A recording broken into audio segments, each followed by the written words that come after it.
Hello everyone, एक बार फिर से आप सभी का स्वागत है। और इंग्लिश का अंतिम वीडियो एग्ज़ाम से पहले जो है इसको हम करते हैं। यहाँ पर सेक्शन ए के हम ग्रामर सेक्शन को करेंगे और उसके बाद में कुछ इंपॉर्टेंट क्वेश्चन आंसर्स भी देखेंगे। तो आइए करते हैं शुरू।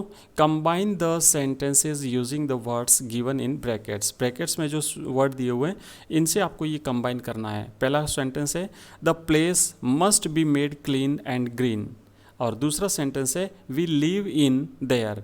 जिस स्थान में हम रहते हैं उसे हमें साफ और सुथरा रखना चाहिए। इसे हमें वेयर से जोड़ना है, ठीक है, वेयर से।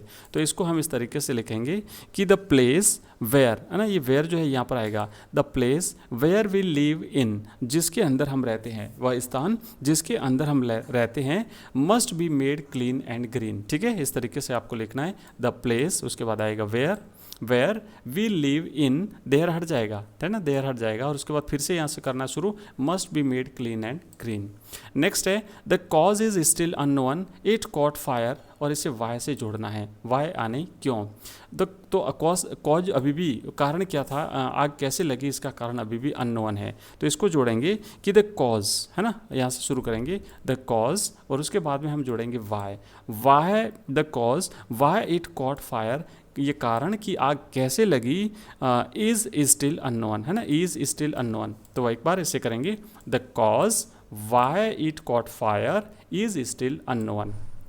नेक्स्ट है fill in the blanks by choosing words given in brackets. Brackets में जो वर्ड्स दिए हुए हैं इससे फिल इन करना है, ब्लैंक्स को फिल इन करना है। नेक्स्ट पहला क्वेश्चन लिखेंगे, you will be liked and you are human as long as unless and where. तो ये आएगा यहाँ पे एज लॉन्ग एज, जब तक, है ना, एज लॉन्ग एज का मतलब है जब तक। You will be liked as long as you are human. Next है work hard you will fail, तो सीधा सीधा है अदरवाइज, अदरवाइज यानी अन्यथा। वर्क हार्ड, कठिन मेहनत करिए, अदरवाइज आप फेल हो जाएंगे, तो इसका मतलब यहाँ पर रहेगा अदरवाइज। नेक्स्ट है see some money for hard times, puts on और पुट्स बाय। तो यहाँ पर आएगा पुट्स बाय। पुट्स बाय का मतलब होता है कठिन समय के लिए किसी चीज़ को बचा करके रखना। तो see puts by some money for hard times. Next है he the horse quickly got off and got off.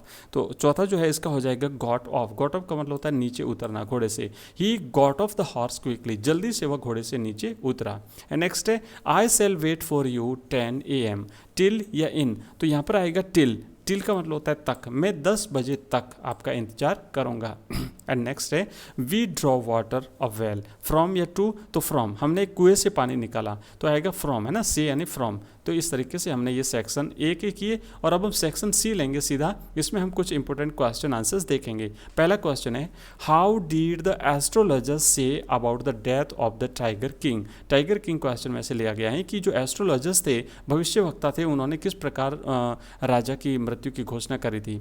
तो आंसर लिखना है कि the astrologers said that the child was born in the hour of the bull. The bull and the tigers are enemies, therefore death comes from tigers. तो कहा गया कि tigers और बल दोनों एक दूसरे के दुश्मन हैं, इसलिए इसकी मृत्यु जो है टाइगर से होगी।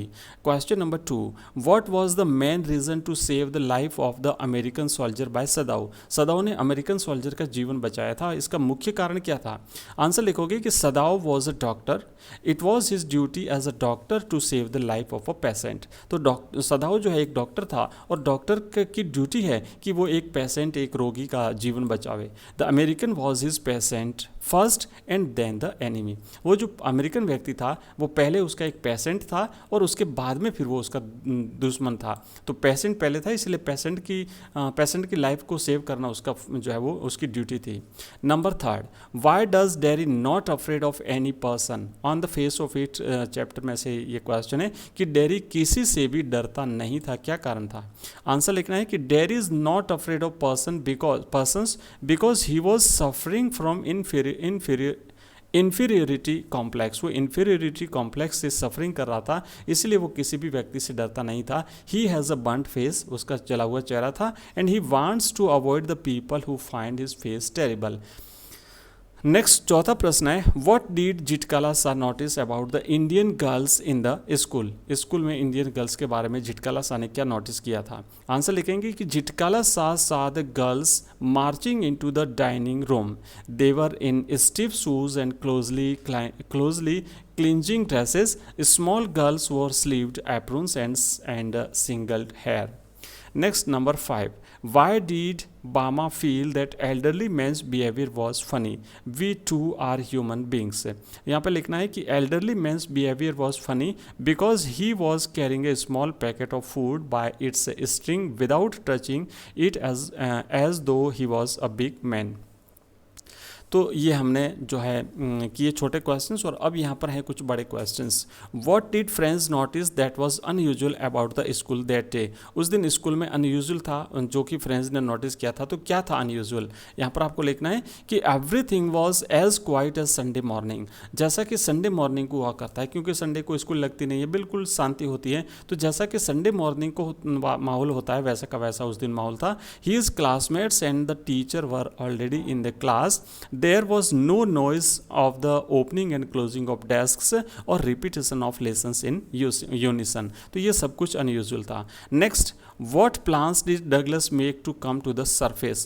डगलस ने डीप वाटर चैप्टर का क्वेश्चन है, डगलस ने सरफेस पर आने के लिए क्या क्या प्लान किया था। तो देखिए, to come to the surface he plan to hit the bottom by his feet for a big jump. तो उसने प्लान किया जब वो नीचे जा रहा था, तो जैसे ही मैं बॉटम को टच करूंगा मैं एक बड़ा सा जंप लगाऊंगा ऊपर की तरफ, to lie flat on the surface. उसके बाद मैं सरफेस पर लेट जाऊंगा and paddle to the edge of the pool, और फिर मैं धीरे धीरे पुल के किनारे पर पहुंच जाऊंगा।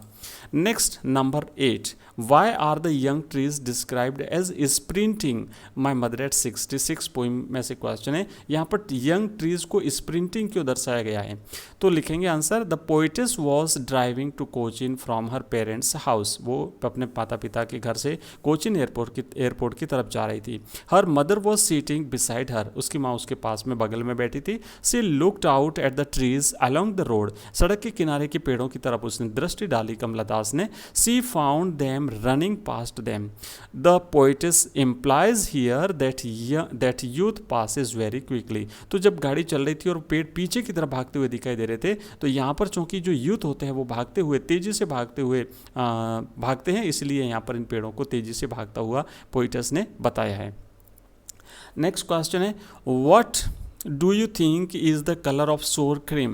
Why do you think the poet has used this expression to describe the classroom walls? An elementary school classroom in a slum से लिया गया क्वेश्चन है। यहाँ पर sour cream का क्या मतलब है, sour cream कलर जो है वो यहाँ पर दिखाया गया है, उसका क्या मतलब है। आप क्या सोचते हैं कि ये इस एक्सप्रेशन का यूज़ क्यों किया है।